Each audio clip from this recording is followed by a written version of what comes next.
El aspecto mental en el ser humano. Hablar de la mente es hablar en gran parte de algo desconocido. Podríamos generalizar y decir que mente solo hay una, que es con la que razonamos. Pero incluso esta tiene un origen y un fin como lo tienen nuestras propias vidas, ya que está en proceso de evolución.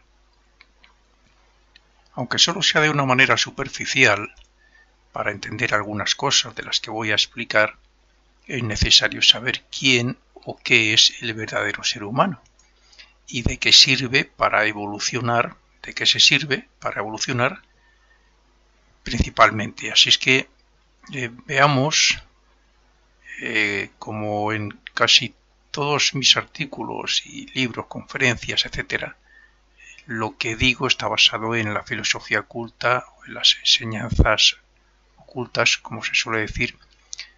Así es que, por tanto, repito que el ser humano, voy a repetir lo que he dicho tantas veces, que el ser humano está compuesto primero de un cuerpo físico, que es el vehículo necesario para experimentar aquí en este mundo físico y sin el cual, y sobre todo sin sus sentidos y su cerebro, no podríamos evolucionar. Desde el punto de vista de un alma, del verdadero ser.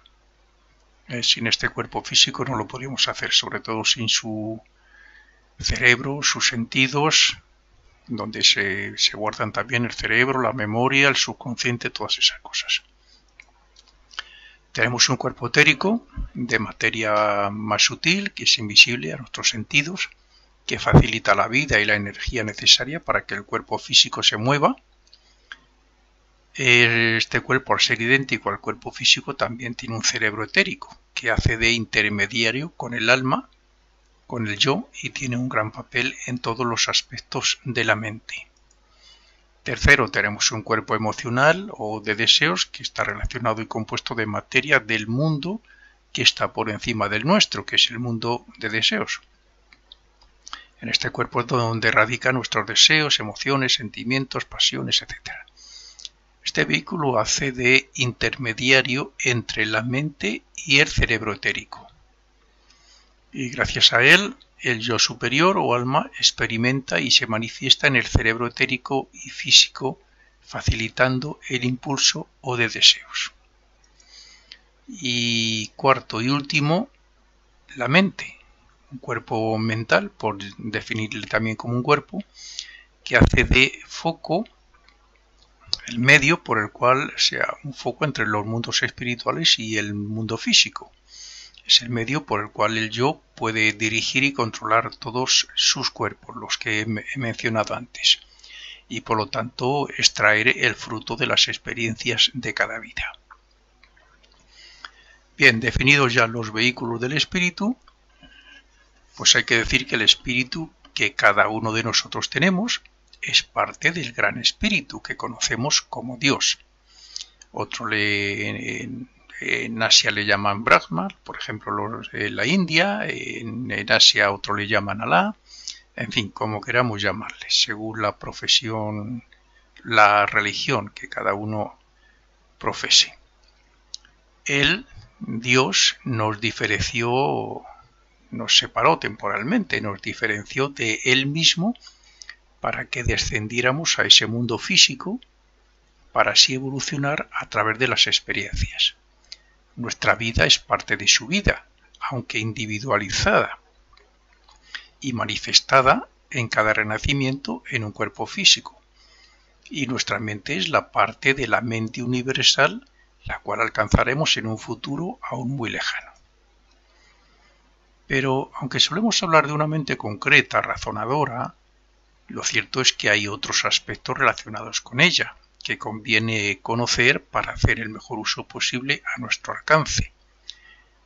Estos aspectos son la mente subconsciente, la memoria, la intuición y la supraconsciencia futura.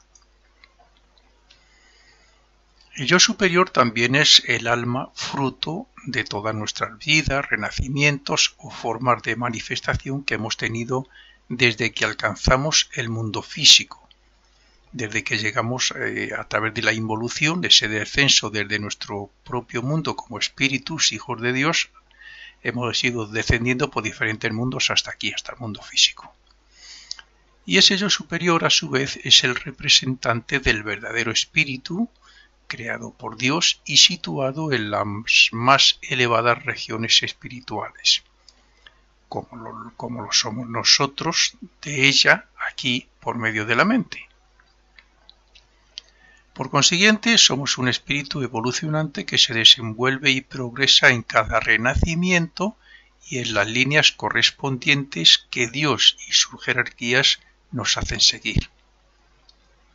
Antes de alcanzar un desarrollo tal como es el cuerpo físico, tan perfecto, nuestra vida utilizó otras formas, donde ya comenzó a desarrollar el aspecto emocional y mental de forma similar a los animales, sobre todo los domésticos. Pero no se puede considerar humano a ninguna forma de vida hasta que no adquiere ese cuerpo mental o mente que le hace individuo o independiente hasta el punto de comenzar a razonar por sí mismo. Por tanto, podríamos decir que lo mismo que los animales algún día serán humanos y tendrán mente, asimismo nosotros alcanzaremos algún día el estado de superhombre, que es algo similar al grado de los ángeles, y tendremos una supraconciencia, es decir, actuaremos en los mundos espirituales como un espíritu. Quiero decir que ya no necesitaremos el cuerpo físico. Hablamos normalmente de la mente como algo concreto y objetivo, porque razonamos con ella y la tenemos o la deberíamos tener bajo el control de la voluntad. Pero no podemos decir lo mismo de la mente subjetiva o del subconsciente, puesto que está por debajo, entre comillas, de la consciencia, y no la podemos utilizar a voluntad. Mientras que la subconsciencia es algo así como un depósito donde puede haber guardado hechos del pasado en forma de memoria, la mente consciente es la que nos hace estar en estado de vigilia, despiertos, para luego hacer que lo experimentado con ella pase al subconsciente y a la memoria. A la mente subjetiva no la podemos manipular, excepto y solo en parte, por medios como la hipnosis o la sugestión, pero ella admite toda clase de conocimiento o afirmaciones, mientras que la mente concreta sí la podemos manipular e incluso hipnotizar y sugestionar, pues ella tiene una relación directa con la voluntad, que es representante del yo, al fin y al cabo, y también con los 5 sentidos. Nuestro estado mental de vigilia no es siempre totalmente consciente, puesto que la mente piensa en lo que le viene en gana y anda de un sitio para otro sin que seamos conscientes de ello. Otras muchas veces intentamos resolver un problema o recordar algo y nos es imposible, pero al cabo de un tiempo nos trae la solución. Cuando aprendemos a mecanografiar, tenemos que ser conscientes de cada tecla que pulsamos. Me refiero al principio, cuando comenzamos, que nos cuesta tanto, ¿no? Pero con la práctica no solo ya no es necesario estar pendiente de pensar en cada tecla tenemos que dar, sino que lo hacemos inconsciente y automáticamente. Lo mismo que la persistencia en una línea de pensamientos traza nuevos senderos en el cerebro, nuevos senderos en estas líneas de las neuronas, o crea nuevos hábitos físicos, pues así mismo una sonrisa persistente también cambia el estado emocional, y lo mismo ocurre con las palabras de aliento o las autosugestiones. Los niños y muchas personas mayores tienen miedo a entrar en lugares oscuros o hacer determinadas cosas por el simple hecho de haber escuchado o haber leído historias con un mal fin y relacionadas con lo que se les plantea a ellos. Y todo esto es porque está guardado en el subconsciente. Personas que tienen fobia a las serpientes u otros animales pueden tener en la memoria subconsciente algún hecho ocurrido en su vida pasada. Hay quien llama a esto instinto de supervivencia, pero llámesele como se quiera, es algo que está guardado, que no tenemos acceso a ello y que actúa o responde por sí mismo de acuerdo con la conciencia y la memoria de la personalidad. Casi me atrevería a decir que la memoria es parte de lo que llamamos subconsciente y que es este quien nos da una respuesta gracias a la memoria. Las personas que se han interesado en estudiar seriamente la filosofía oculta saben que cada uno de nosotros estamos guardando constantemente lo que hacemos y lo que acontece a nuestro alrededor que se pueda reflejar en nuestra aura. Lo guardamos en el átomo simiente que llamamos en filosofía oculta o átomo permanente. Esta es la manera en que el ego pueda llevarse la película de su vida para poder extraer el beneficio y poder evolucionar. Esa película se graba en el doble etérico de nuestro cuerpo y es de ahí de donde se extraen esas respuestas que a veces nos sorprenden. Ese cuerpo está compuesto de 4 éteres que pertenecen al mundo físico y por tanto al cuerpo físico individual. Y aunque no le veamos, tiene una relación directa con la memoria y con la conciencia. Son parte del cuerpo etérico, pero están relacionados muy directamente con el cuerpo físico. Y por eso se graba todas las experiencias. Aunque no sea exactamente así, podríamos decir que el ser humano tiene 3 clases de memoria. Primera, la memoria consciente, que es de lo que nos acordamos. Segunda, la subconsciente, que se relaciona con los hechos del pasado de la presente vida. Y tercera, la que procede del ego y que a veces nos facilita como información a través de uno de los 4 éteres del cuerpo etérico. Nos facilita, bueno, hay quien le llama inspiración, profecía, en fin, nos llega cierta información del ego a través de este éter reflector del cuerpo etérico. El ego o yo superior se conecta con el mundo físico y con los sentidos del hombre físico por medio de la mente, y es a través de ese medio por el que nos puede facilitar la información de cualquier clase de memoria, pero muy en especial de la suya propia, es decir, de su experiencia guardada incluso de otras vidas. Nosotros podemos recibir información por medio de los éteres etéricos mencionados y a través del cerebro etérico y físico en forma de... La información puede ser en forma de soluciones, de respuestas, etc. Pero otra cosa muy diferente serían las ideas originales que procederían de las regiones abstractas del mundo del pensamiento y del ego mismo.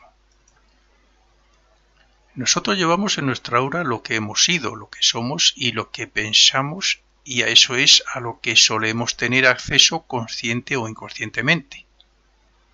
Pero nosotros no podemos contactar con el nivel o región donde se encuentra el ego con toda su sabiduría. Y es por eso por lo que él nos puede dar respuestas y alguna idea original, como ocurre con los inventores, que reciben esas ideas originales de las regiones abstractas del mundo del pensamiento, a través del ego. Aunque nosotros, como yoes personales, somos él, este yo superior, este ego, nuestra conciencia no es su conciencia, ni nuestro conocimiento es su conocimiento, porque nosotros estamos limitados, entre otras cosas, por el mundo y por el cuerpo físico, más el karma que traemos, que ya venimos limitados en cierto modo desde que nacemos. Nuestros pensamientos y nuestros sentidos están estimulando continuamente deseos y emociones conocidos del pasado que generalmente son más bien de poca utilidad y espiritualidad. Pero cuando la influencia viene del ego, los resultados y los sentimientos suelen ser diferentes. Todos hemos tenido momentos de confusión mental, dudas, incertidumbres, etc. Pero llegado el momento de abandonar el intento de encontrar la luz y después de horas o días, ¿Nos ha venido la solución o todo se ha vuelto más claro y más ordenado? Los inventores, matemáticos y otros muchos genios no solo ya traen una mente preparada para ser lo que son, sino que utilizan esa mente para acercarse a las regiones mentales donde se encuentra el ego, hasta que éste les facilita la información. De ahí que en realidad no inventen, sino que más bien descubren. Recuerdo que además del cuerpo físico, cuerpo etérico, el cuerpo emocional y la mente, el ego, que es el observador, es el pensador, es la voluntad, es la consciencia, el ego está por encima de todo eso. Está por encima de la mente, porque la mente está compuesta de materia de las regiones inferiores, de la región concreta del mundo del pensamiento. El ego está entre la concreta y la abstracta, pero tiene acceso a la abstracta. Y de ahí es donde surgen las ideas originales.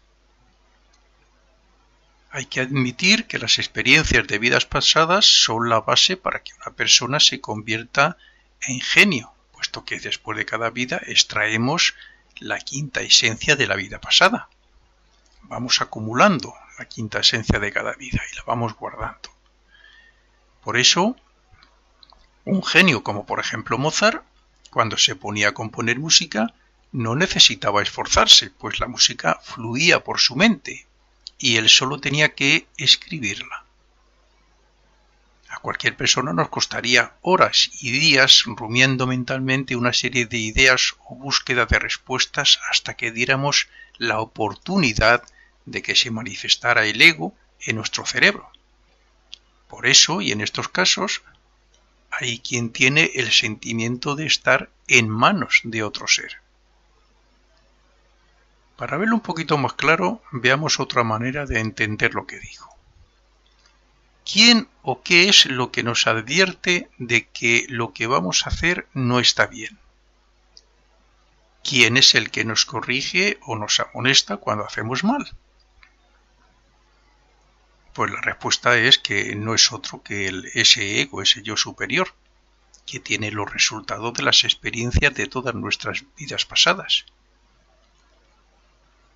Nos advierte de que no cometamos un error, por ejemplo, porque ya lo cometimos en otra vida y él tiene guardado los resultados de ese error, de lo que pasamos en el purgatorio. Como estudiante de astrología que me considero y me consideraré toda la vida, y por mi propia experiencia, puedo opinar que un horóscopo basado en la hora exacta y bien interpretado es totalmente creíble. El horóscopo nos puede mostrar muchas facetas de nuestra vida y de nuestra personalidad, y de oportunidades y de tendencias, entre otras. Entre otros párrafos hablaremos de la memoria más ampliamente, pero quisiera mencionar algo sobre el instinto. Solemos decir que los animales se guían por instinto. El ocultista sabe que esa guía procede de un espíritu grupo que dirige a toda una especie. Así, por ejemplo, la araña teje su tela, las aves empollan sus huevos, los gatos trasladan a sus crías cuando ven que hay un peligro para ellas, o las abejas construyen sus celdas de forma geométrica y perfecta. Esa es la guía del espíritu grupo sobre esas especies animales. Pero nosotros le solemos llamar instinto. Como ya he dicho, nosotros pasamos por una clase de conciencia similar al animal antes de adquirir la mente, y algunos humanos aún conservan mucho de aquel instinto. También fuimos guiados por un espíritu grupo, pero lo cierto es que se va desarrollando algo individual ya. Cierto instinto animal, como llamamos, pero que es de esa vida que está evolucionando a través de esos cuerpos de animales. Pero también podemos llamar instinto a la guía de nuestro yo superior, basándonos en las experiencias de vidas pasadas. La memoria también juega un papel importante en todo esto, puesto que recoge las impresiones que llegan al cerebro, sea en esta vida o en pasadas. Quizás por eso tenemos gustos y tendencias heredadas de otras vidas, aunque para ello hayamos tenido que nacer de padres que ya lo tengan. El instinto es como una facultad que nos lleva a actuar de determinada forma o a conseguir ciertas metas, sin intención clara ni predeterminación. Pero, ¿por qué en un momento dado nos hemos guiado por el instinto para conseguir algo y lo hemos conseguido? Si esa meta está en nuestro destino, podríamos interpretarlo a través del horóscopo y decir que no es instinto, sino la guía del ego. O quizás también puede ser de esa memoria heredada, de la que no somos conscientes y que nos ha dicho que era el momento adecuado. Para que haya instinto tiene que haber memoria o guía del ego, siendo la memoria un aspecto pasivo o subconsciente de la mente. Pero todo está relacionado con la mente. Emociones, gustos, deseos e inclinaciones pueden estar en cada uno de nosotros como algo heredado del pasado, y éstas pueden aflorar en un momento dado o dejarnos claro que eso que estamos experimentando ya lo experimentamos en el pasado. Sin embargo, quiero dejar claro que muchos cometen el error de pensar que gran parte de lo que somos tienen sus causas en lo que fueran familiares nuestros del pasado. En la Biblia se menciona a un personaje llamado Matusalén, que llegó a vivir varios cientos de años. Eso, como otras muchas cosas que la gente ignora, es simbólico.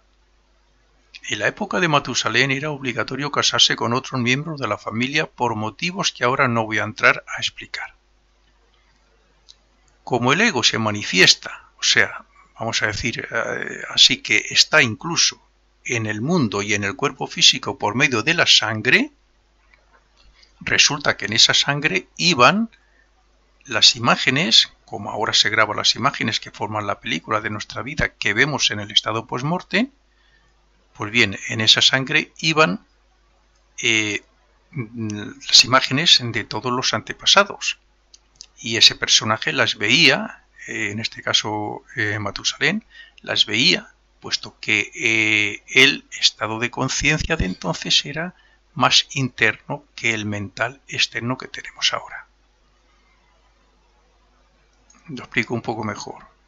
En aquella época nosotros teníamos conciencia interna, como los animales, sobre todo los domésticos, que ya están a punto de individualizarse, por decirlo así.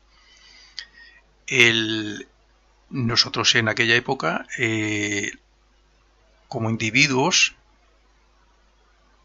veíamos, sabemos que después de cada vida grabamos todas las experiencias, grabamos las experiencias de toda nuestra vida, las grabamos en un átomo simiente. Por lo tanto, cuando ese yo reencarna y aún tiene bastante conciencia interna y se expresa el yo, el ego, se expresa a través de la sangre y puede ver, por tanto, todo en esa conciencia interna, podía ver experiencias de vidas anteriores que las tenía grabadas. Las podía ver, que es como decir que recordar vidas pasadas. Por lo tanto, pues se dice que vivió varios cientos de años porque recordaba vidas pasadas. Gracias a esa película que nos llevamos después de la muerte del cuerpo físico. Entonces era, como digo, el ser humano tenía conciencia bastante más interna que la que tenemos ahora de vigilia en el mundo físico. Aquella conciencia la perdimos para tener la que tenemos ahora, como en un futuro perderemos la que tenemos ahora de vigilia para volver a tener la conciencia interna, pero ya como individuos con raciocinio, como individuos pensantes y con un desarrollo ya de ciertos poderes internos. En aquella época no los teníamos. Éramos guiados.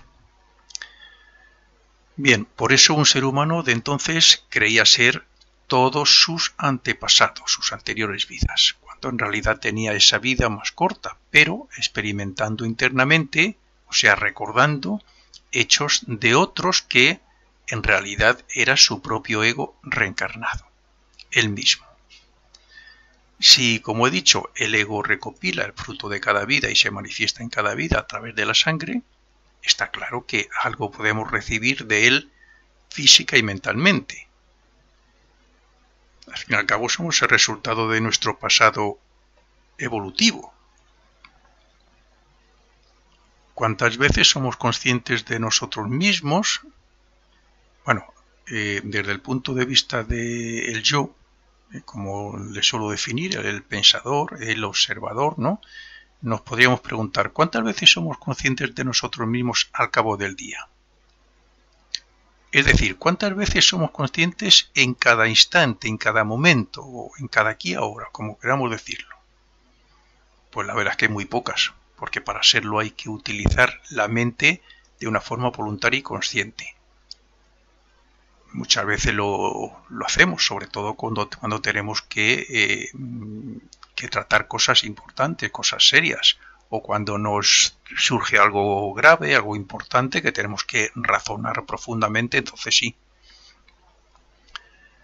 Por lo general, la mente anda suelta, como Pedro por su casa, como se suele decir, pensando en lo que le viene en gana o cantando una canción, cosas así. Bien, pues algo parecido ocurre respecto a la memoria. Es muy poco lo que traemos a la conciencia del total de lo que hay guardado en la memoria. Es más, el tiempo que somos inconscientes, estamos más tiempo casi inconscientes que lo contrario. Sin embargo, eso no evita que constantemente hagamos uso útil de alguna parte de la memoria de nuestro pasado. La voluntad, que es una de las expresiones del ego, puede indagar en la memoria obteniendo éxito o fracaso, pero la mente por sí misma no lo puede hacer aun teniendo relación con ella, pues la mente es poco válida si no está presente el ego como conciencia y como voluntad. Pero, como de alguna forma ya he dicho, aunque dejemos de indagar o buscar una respuesta en la memoria, el ego nos puede dar la solución al cabo de un tiempo. Se dice que la memoria es una manifestación de la mente subconsciente, la cual almacena las impresiones que llegan desde el cerebro y a través de los sentidos. Pero esta memoria puede ser despertada a la vez por otras impresiones o hechos que ocurren a nuestro alrededor. Por tanto, todas las impresiones quedan guardadas en la memoria después de haber pasado por la mente, lo que significa que, en mi opinión, como siempre, no es la misma memoria la que recordamos conscientemente que la que se guarda en nuestra aura para extraer el beneficio de la vida, ni mucho menos la memoria del ego, que está en una región mental elevada como él mismo, que alcanza todas las vidas pasadas. La mente se ha desarrollado a través de millones de años a partir de un germen que nos dieron una jerarquía superior, que están por delante de nosotros y en forma de ayuda. Por tanto, no sería lógico pensar que el uso y el esfuerzo que hace el ser humano por progresar en su razonamiento puedan perderse. Sería absurdo, puesto que si nos dieron ese germen es para que lo utilicemos para evolucionar y llegar a la meta prevista, que es Dios, a la perfección. Se podrá guardar en la memoria, pero siempre estará a disposición y en forma de ayuda para cada personalidad que renace. Siempre acudirá a un estímulo, a una llamada de la consciencia. La memoria del pasado puede ser renovada como las neuronas que forman las redes y también pueden ser traídas al consciente cuando, por medio de la repetición, creamos nuevos hábitos relacionados, sobre todo con lo espiritual y cuando somos hipnotizados o sugestionados también. Pongamos un ejemplo. Yo analizo un horóscopo y según voy viendo los símbolos, me va viniendo a la conciencia su significado sin necesidad de buscar voluntariamente en la memoria. Los ocultistas sabemos cuál es el proceso post-mortem, por medio del cual el alma se lleva a una especie de película donde se refleja toda su vida. Pues bien, otro hecho relacionado con la memoria es aquel en que una persona ha muerto por unos segundos, que se dan muchos casos de ellos, y ha visto pasar toda su vida en forma de película. ¿Qué decir tiene también que una persona sonámbula o en sueños tiene que valerse o visionar algo de lo que tiene guardado en su memoria? Y lo mismo ocurre con el moribundo que recuerda hechos de su infancia u otros que han dado muestras de conocimientos que en su vida no los tuvieron.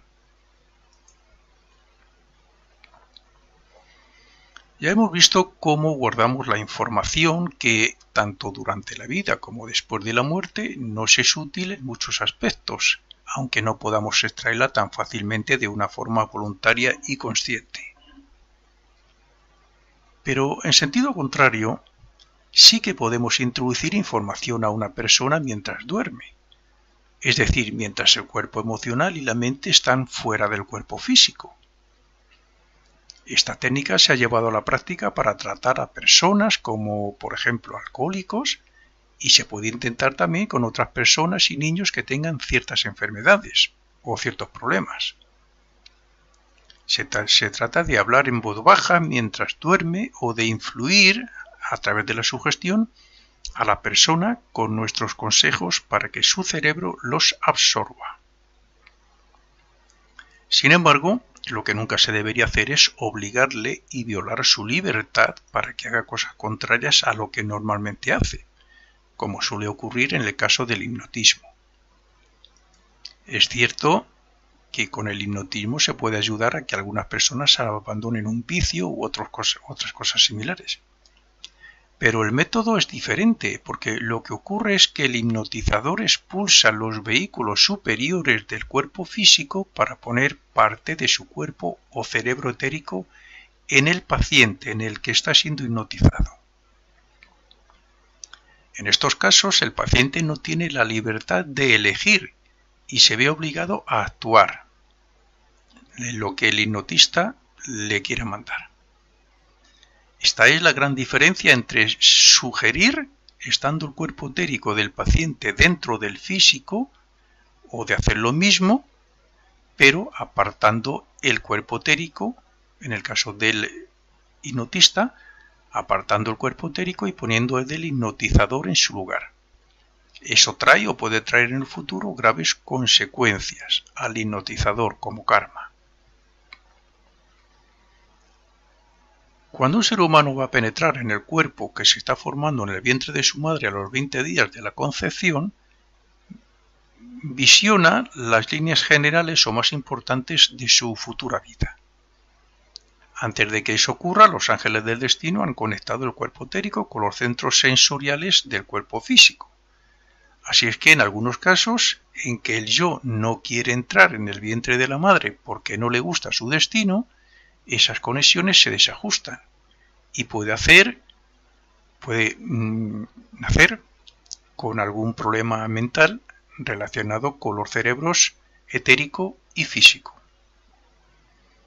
Problemas mentales se pueden traer incluso como karma en nuestro destino, y las causas pueden ser varias, en las que no voy a entrar ahora porque sería muy largo. Mi intención con este artículo trata solamente de hablar de la mente. Los resultados por la mala conexión y el desajuste entre el cuerpo vital y el físico pueden traer enfermedades como el idiotismo, manías, delirios y otras enfermedades nerviosas. Sin embargo, dependiendo de qué clase de ruptura sea y entre qué cuerpos sea esa ruptura, se han dado casos en que han llegado a la mente conocimientos o genialidades que ni se sospechaban de esas personas. Lo que demuestra que en el mundo de la mente coinciden varios factores que están por encima y por debajo de la consciencia, y que algunos se pueden mostrar aún siendo hechos de otras vidas. Ya he hablado algo del instinto, el cual le podríamos considerar heredado del pasado evolutivo y situado por debajo de la consciencia. En nuestros días, donde hay muchísimo más ocio, consumismo y vicio que hace unos siglos, se está fomentando cada vez más los malos hábitos. Estos están tomando el lugar del instinto, con la diferencia de que son más y peores los hábitos mentales y emocionales negativos que creamos involuntariamente que los que creamos voluntariamente. No nos damos cuenta de que, aunque por medio de un hábito no podamos controlar el corazón u otro órgano, sí es cierto que un buen hábito mental puede modificar muchos aspectos del cuerpo y del carácter. Los hábitos sobre el hecho de servir desinteresadamente, sobre repetir oraciones, sobre vivir y experimentar en determinados ambientes armónicos y espirituales, o el hecho de estar pendiente de nosotros mismos para estar en armonía y equilibrado, todo eso causa buena salud y elevan el carácter hacia lo moral y hacia lo espiritual. Está claro que son más fáciles de crear los malos hábitos. El alcoholismo, el consumismo, el consumir alcohol, drogas, los juegos con dinero, donde tanto dinero se pierde, etc. Es más fácil eso que los buenos, que sería aprender, por ejemplo, aprender a tocar un instrumento musical, o aprender a pintar, o la mecanografía, o idiomas, o simplemente hacer una serie de oraciones o ejercicios espirituales todos los días. Esto nos cuesta mucho más. Pero estos últimos están creados con conciencia y con voluntad, puesta en que son útiles para la elevación espiritual. Y eso crea un nuevo carácter, que a su vez creará nuevas oportunidades en nuestra vida y un mejor destino. El ser humano es el creador de su destino y el dueño de sus propósitos, pero todo debe pasar por su mente. Los pensamientos positivos de alegría y felicidad armonizan el corazón y cambian el cerebro. Los sentimientos y emociones elevadas desarrollan positivamente las funciones vitales. Y así podría decir todos descubrimientos científicos de los últimos tiempos. Se podría decir infinidad de cosas. Por el contrario, los malos pensamientos crean malos sentimientos y deseos que pueden traer muchos problemas que, a su vez, repercuten sobre la salud, el bienestar, la felicidad, la economía, el trabajo, etc. Estoy seguro de que el que más o el que menos ha oído hablar o ha leído algo sobre la telepatía, la clarividencia, el hipnotismo, la escritura automática, etc. Llamémosle poderes, fenómenos o como queramos, pero todo ello tiene una relación con la mente y forman parte de sus aspectos. Entre todos estos aspectos que he puesto hay una gran diferencia, y es que unos se desarrollan por medio de la buena voluntad, de servicio al prójimo, por ejercicios espirituales, etc., y los otros se desarrollan por medio del espiritismo y la magia negra, o son poderes ancestrales de la humanidad. Los primeros llevan consigo el desarrollo espiritual con sus correspondientes poderes, lo que no comúnmente llamaban el viaje astral consciente, la clarividencia, claraudiencia, el poder de sanar con las manos, en fin, un montón de cosas de esas, ¿no? Y los segundos pues traen algo parecido, pero para actuar en los mundos inferiores, más el riesgo de caer en lo más bajo y peligroso del espiritismo, hasta el punto de que nos podría hacer perder el alma, el yo. Cuando el ser humano tenía conciencia interna y aún no tenía la mente actual, no era consciente del mundo externo, como los animales actuales no lo son. Tenía algunos poderes sobre la naturaleza, pero esos poderes no los podía usar como lo haría hoy, porque no era consciente de sí mismo ni tenía la razón que hoy tiene, ni la voluntad tampoco. Dentro de nuestro destino futuro y de nuestra propia evolución está previsto que tengamos poderes, pero bajo el control de la mente y de la voluntad. Pero mientras llega el momento de comprender que tenemos que sacrificarnos y esforzarnos por nuestro propio desarrollo espiritual, surgen pruebas y tentaciones relacionadas con la magia negra y el espiritismo que nos pueden hacer creer que estamos desarrollando poderes espirituales, cuando en realidad nos están llevando a contactar con las regiones inferiores del mundo emocional, el mundo de deseos, y con toda clase de espíritus que por su negatividad no pueden ascender a los mundos espirituales. Y por eso es necesario usar la mente para razonar y comprender que los poderes del alma no se regalan ni se consiguen en un juego, ni a cambio de dinero, ni por el hecho de hacer un curso, ni nada parecido, sino todo lo contrario. Cuesta varias vidas y mucha persistencia en servir amorosa y desinteresadamente a los demás y en tener amor y compasión hacia todo ser viviente. El mundo del pensamiento se divide en dos grandes regiones, la inferior o región concreta de la mente, donde se sitúa nuestra razón, y la superior o región abstracta del mundo del pensamiento, donde podríamos decir que está el ego o verdadero yo. Lo mismo que la consciencia de los animales se elevará al mundo emocional, donde hoy se encuentra, se elevará del mundo emocional al mundo del pensamiento según vayan evolucionando hacia humanos. Pues así nosotros estamos elevándonos hacia las regiones donde se encuentra el alma por medio de trabajos espirituales e intelectuales. Todos estamos evolucionando. Nosotros, los reinos que nos siguen, como las jerarquías que están por delante nuestra.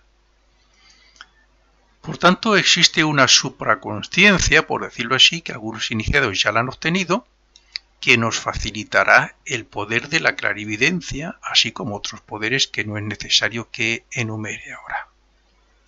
Esta supraconsciencia será la conciencia normal que tendrá el ser humano cuando ya no necesite renacer y esté preparado para ayudar a los que estén más atrasados en la evolución. En realidad, esta supraconsciencia es la conciencia del ego en su propio mundo, lo que significa que cuanto más progreso espiritual, más posibilidades tendremos de escuchar su voz y de obtener sus poderes, que es como decir que más se anulará la personalidad materialista y egoísta que hoy somos para así convertirnos en ese ego superior. Por consiguiente, lo mismo que hoy nuestra mente puede percibir mensajes y revelaciones del subconsciente y de la memoria, también lo recibe, aunque en menor medida, pero bueno, lo recibe y recibirá más del propio ego según vayamos evolucionando.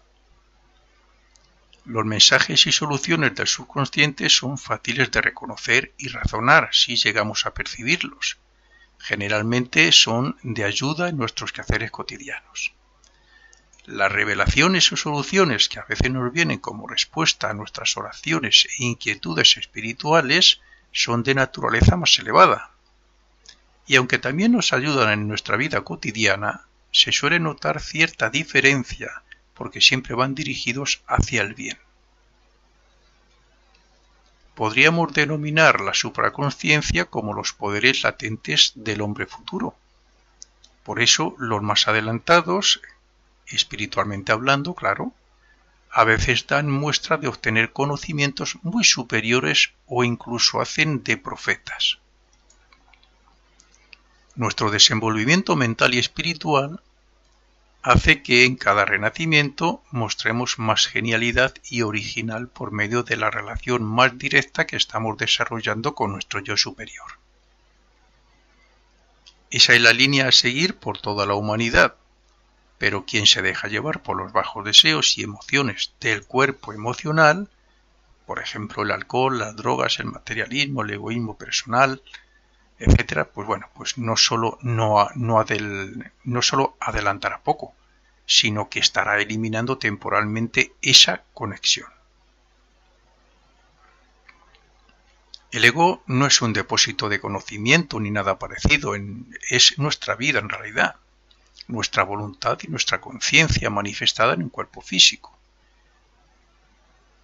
Lo que con nuestra evolución aquí en la Tierra lo que hace es que desarrolla los poderes que tiene. Bien, y Y es esa manifestación precisamente la que hace que no tengamos sus poderes ni su sabiduría.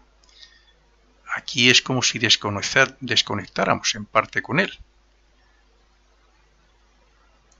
Decimos que hace que no tengamos sus poderes ni su sabiduría, y por poner un ejemplo diremos que el embajador de un rey, por mucho conocimiento que tenga y mucho poder que tenga que le hayan dado, no es el rey, claro. El ego, el yo superior, es la luz que intenta alumbrar nuestros destinos, y gracias a él nosotros desarrollamos virtudes, como el amor fraternal, la compasión, el altruismo, la generosidad, etc. Cuando nosotros dirigimos nuestra vida por los senderos que no van por su línea de conducta y cerramos nuestros ojos espirituales, entonces estamos cerrando las puertas a su guía y a su influencia. La escala del alma es una y la de la personalidad que disfruta en este mundo es otra. Lo que viene por vía de los sentidos es una cosa, salvo que lo veamos con los ojos espirituales y lo interpretamos como tal, claro. Y lo que viene en forma de intuición o inspiración es otra, muy diferente a lo de los sentidos. La mente es el foco a través de la cual podemos recibir ayuda y guía de nuestro yo superior. Si nosotros tenemos la mente ocupada en pensamientos y hechos positivos o en oraciones y ejercicios espirituales, estaremos en la línea evolutiva que debemos seguir y estaremos creándonos un mejor destino futuro más de acuerdo con nuestra alma. Cuando nuestra mente está descontrolada y campa a sus anchas por donde quiere, es casi como decir que no existimos porque no somos conscientes de ello. Pero cuando la tenemos atada y somos conscientes de ella, entonces podemos dirigirla voluntariamente hacia hechos relacionados con el mundo del alma. Ser conscientes de nosotros mismos, de lo que hacemos, de lo que pensamos, de lo que decimos, es desarrollar la posibilidad de utilizar el poder de la voluntad para dirigir nuestros cuerpos hacia actividades, por ejemplo, la meditación, la concentración, la oración, etc. Pues bien, dirigirla hacia actividades que nos acerquen a esos mundos espirituales. Solo de esa forma podremos ser inspirados o contactar con nuestro ego por medio de la intuición. Esas regiones espirituales están en nosotros como lo está la encina dentro de la bellota. Solo tenemos que dedicar nuestra existencia a actuar como lo haría nuestro yo superior. O dicho de otra forma, a actuar como si Cristo estuviera actuando en nuestro lugar. Si queremos acercarnos cada día más al yo superior, tenemos que mirar a los demás con amor, sin diferencias, sin rencores, sin envidias, etc. Debemos hablar con amor. Debemos aprovechar cada oportunidad que se nos presente para servir altruista y altruistamente al prójimo. Y debemos trabajar como si lo hiciéramos para Dios mismo. Es necesario dejar de poner trabas a ese flujo espiritual que nos llega desde las regiones del ego, del yo superior. Antes de tener una mente ociosa, es preferible tenerla en lo cultural, en lo bello, en lo intelectual, etc. Porque también a través de todas estas cosas se desarrolla la intuición y la inspiración. En las regiones del alma se encuentra la verdad, y solo intentando acercarnos al yo podremos recibir alguna muestra de ello. Evidentemente, de nada servirá todo lo dicho si no se cree, si no se reconoce y si no se realizan los ejercicios o las ideas dadas. No es lógico pensar que somos lo que la mayoría cree ser, que estemos donde estamos y que tengamos unos cuerpos y una mente tan perfectos por una simple casualidad. Creamos o no creamos en Dios y en sus leyes, Él existe. Y nosotros somos parte de Él y de su mente y de su vida, y de su conciencia. Todos los caminos llevan a Él, y la ley del karma nos cerrará los caminos equivocados para que retrocedamos y elijamos otro con una nueva actitud hasta que por fin encontremos el sendero espiritual que nos una a nuestro yo superior y nos hagamos esos superhombres que solo se preocupan de servir amorosamente a los demás. Después de la tormenta viene la calma, se suele decir. El hombre está en la etapa de la tormenta, porque gracias a su mente y a su buena voluntad está luchando por elevarse moral, intelectual y espiritualmente. Pero esa lucha y este sacrificio tendrán su fin, y entonces se hará el silencio de la mente y la paralización de la personalidad, para dar paso a la voz del yo y al uso de sus poderes en favor de la humanidad.